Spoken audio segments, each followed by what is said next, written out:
All right, good morning again and welcome back to class, right? Welcome to social studies class. I want to ask that you remember to subscribe to the channel. It's called Education Giants, and of course we're all giants in the field.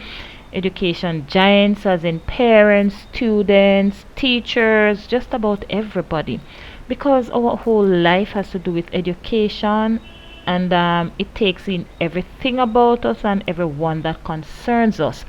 So remember to subscribe to the channel, to like the videos, watch all of the videos to the end. In my videos I will be having little trivia questions, or just about some little things that you might not be expecting.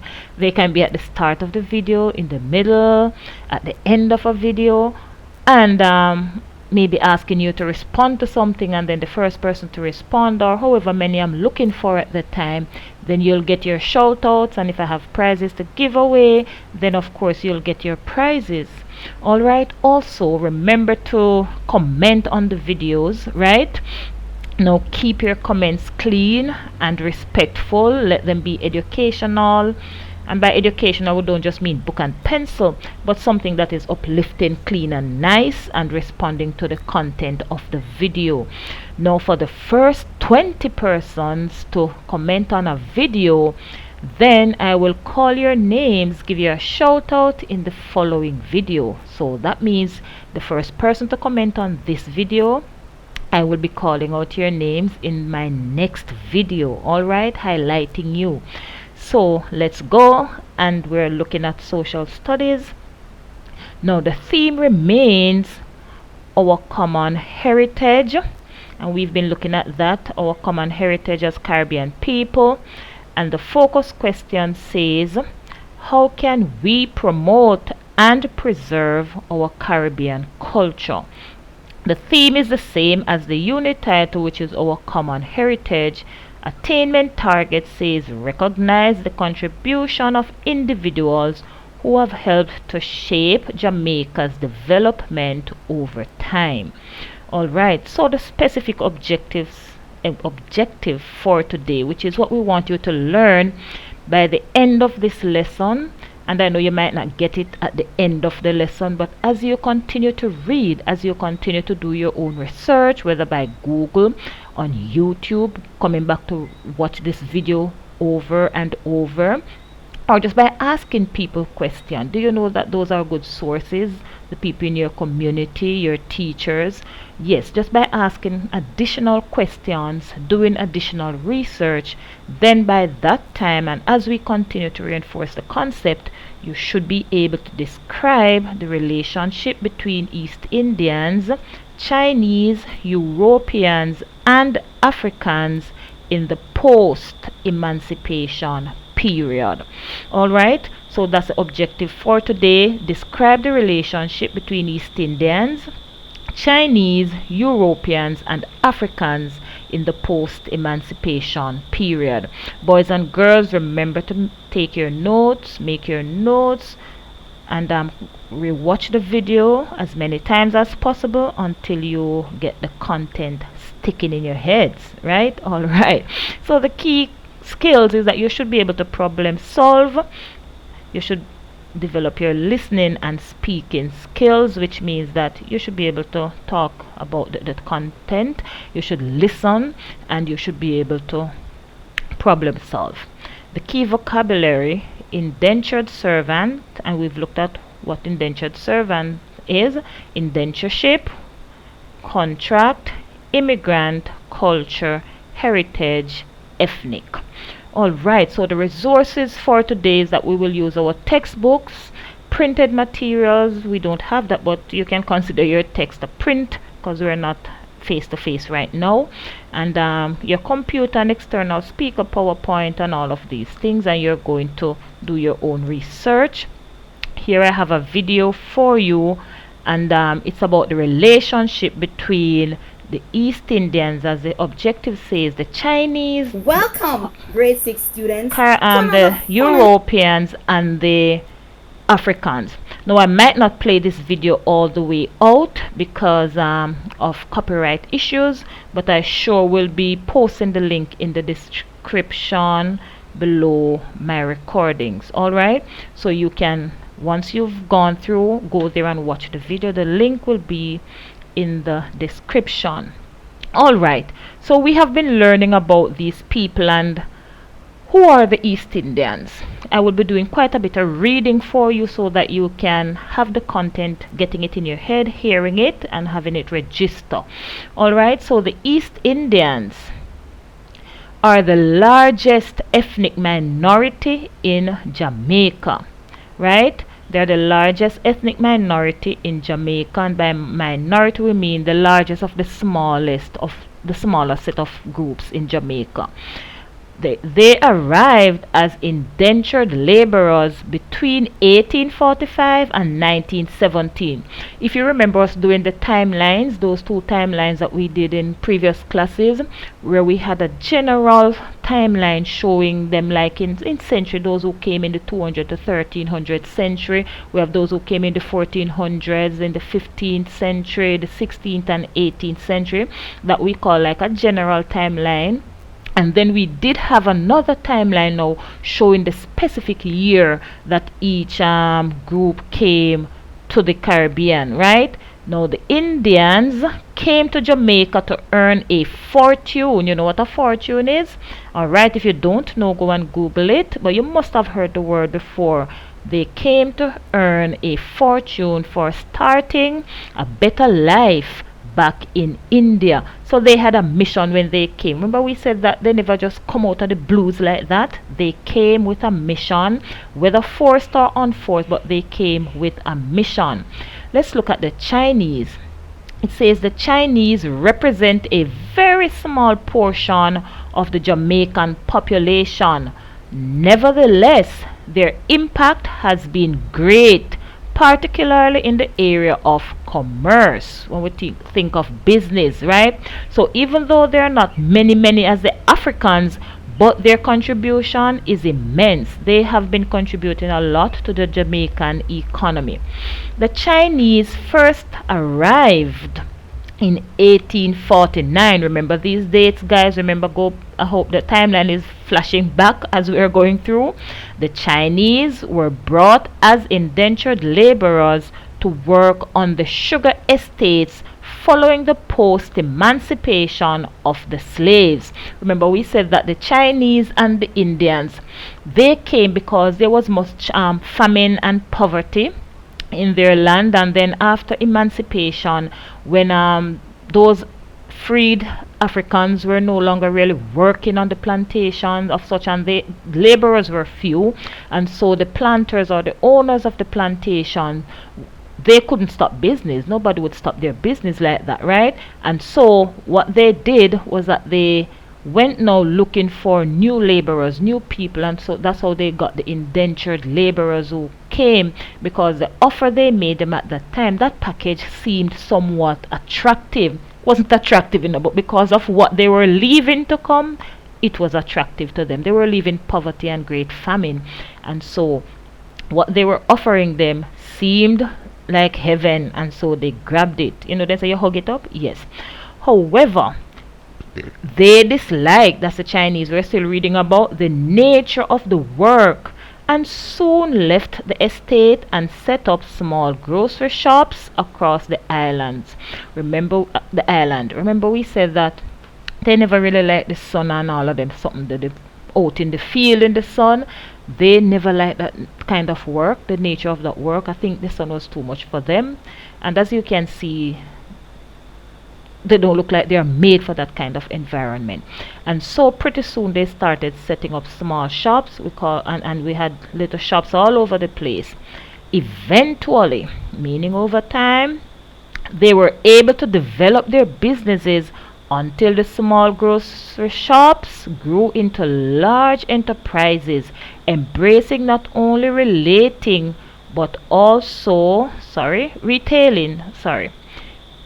only retailing, but also wholesaling and other types of activities. So they started out as little corner shops here and there, and over time they grew their businesses into large enterprises, and not just retailing, selling a little bit now, but they're doing wholesaling and so forth.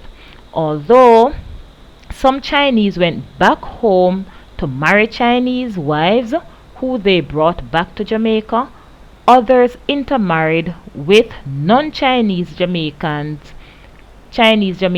contributing to the island's racial mixture.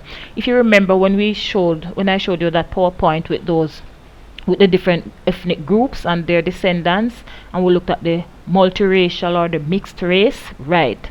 So this would kind of explain that you would probably have Chinese getting married with African or Indian, and so the offspring, the children they produce, would be considered mixed race, multiracial.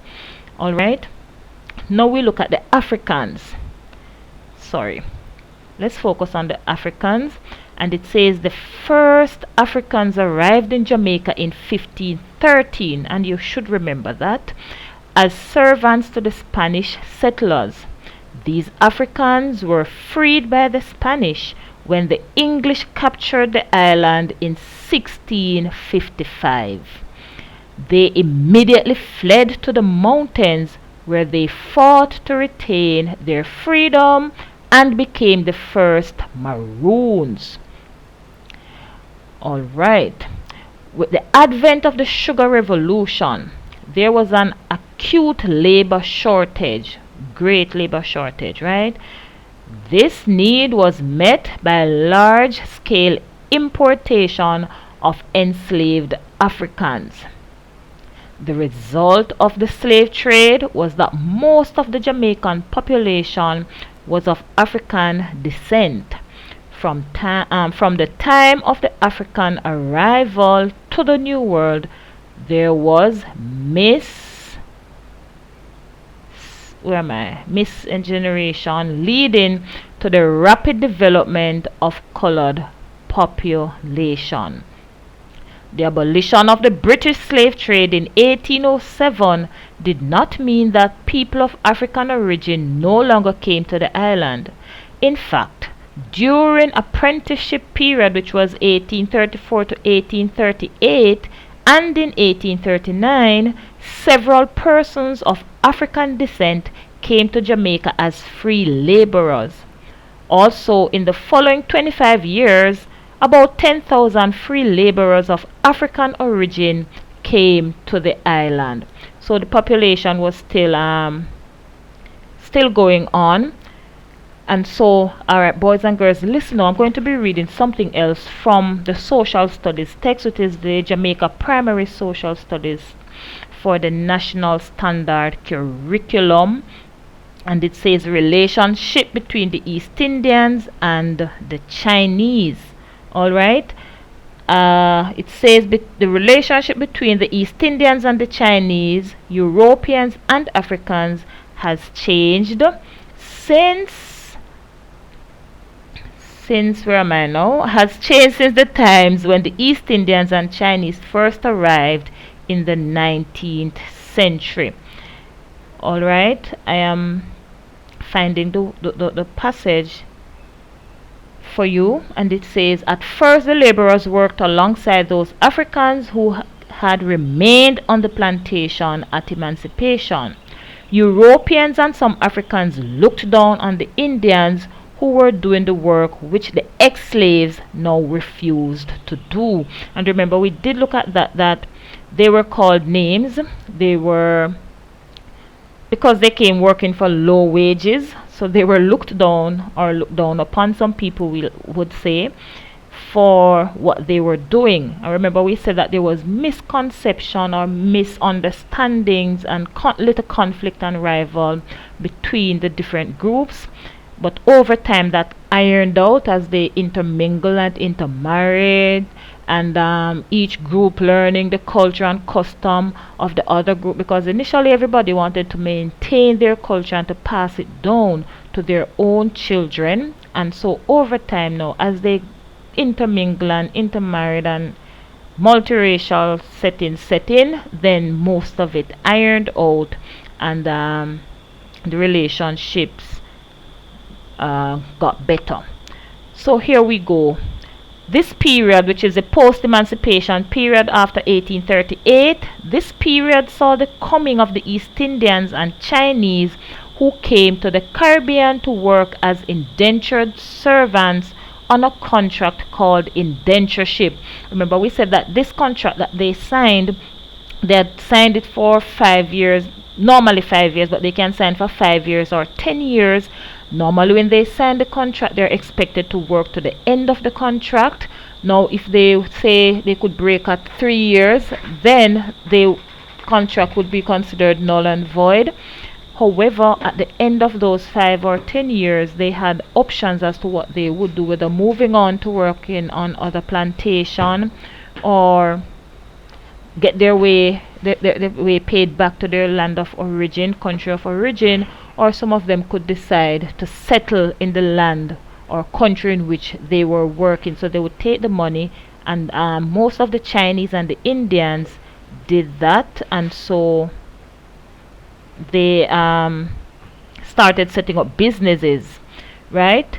These workers were now slaves, but voluntary workers were not slaves, but voluntary workers who worked for wages after slavery was abolished. That's the East Indians and the Chinese, so we call them indentured servants and not slaves, right? So here we have gone through, and let's look now at the pictures. Here we have the Chinese in Jamaica. Remember, we said that these people are indentured servants, not slaves, right?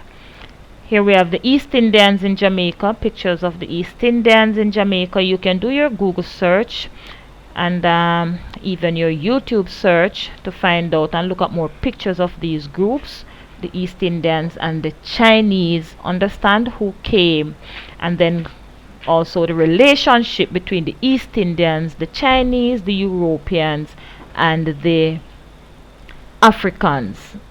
I hope you're understanding the lesson so far. I don't want to make it too long, and so I am kind of browsing through. Alright, let's look at the Europeans and Africans. There were resentment, bitterness, or hatred on the part of Africans toward the Europeans and the immigrants. The Indians and Chinese were given wages for the work they did. They were given lands or money after the contracts were up if they chose to remain in the Caribbean.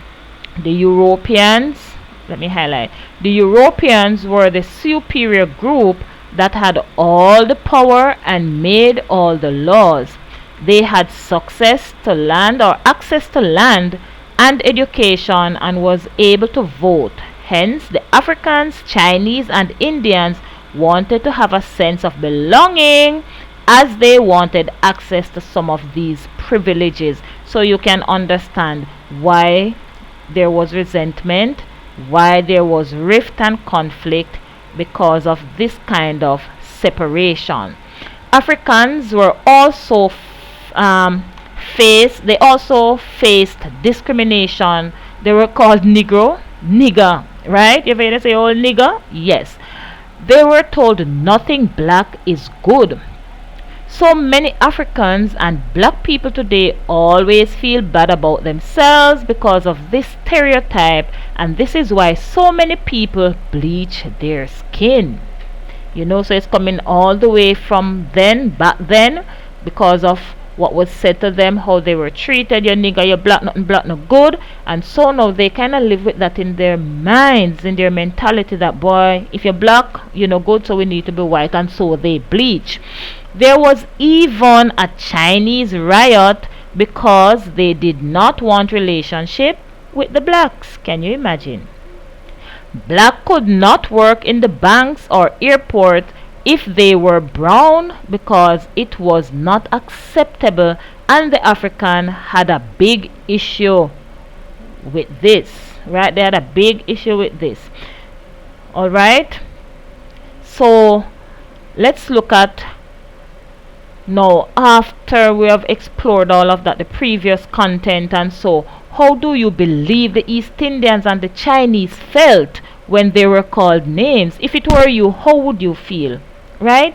People looking down on you, calling your name, you nigger, you black like what, you're not good, and all of this. Do you believe these things are still happening in society? Yes or no? Type your answer in the chat. Do you think people are still being called names as a result of how they look, where they came from, how they behave, their learning abilities? Do you think people still do these things today in society?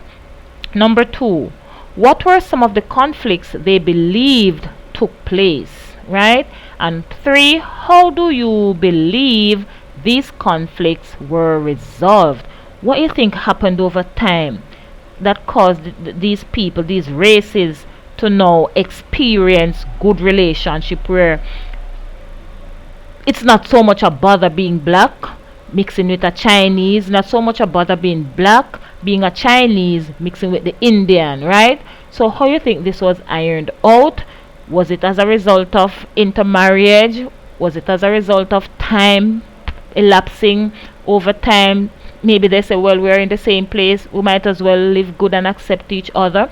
Is it as a result of them merging for business? Is it as a result of them now Indians having relationship with Africans and Africans with Chinese and having children and everybody sharing their culture? Chinese learning to cook African pots, and the Indians learning to dress like the Africans. How do you think they have ironed out or resolved these conflicts between them? All right, so here it says that we have some activities to complete now. Tier 1, and by tier 1 we mean you're going to select, guys, what you can manage to do. I know your ability. I will not be putting your names over the internet here, but choose minimum 1 activity to do. Those faster learners should do all the activities, right? So for tier 1, which would be activity 1, says you are to develop a cartoon or short story to show a conflict that could have happened between the groups in this period and a resolution that would be satisfactory. So between the groups now, which means between the Chinese, East Indians, the Europeans, and the Africans. Next set would complete this table right here, and it says East, you're writing support or does not support.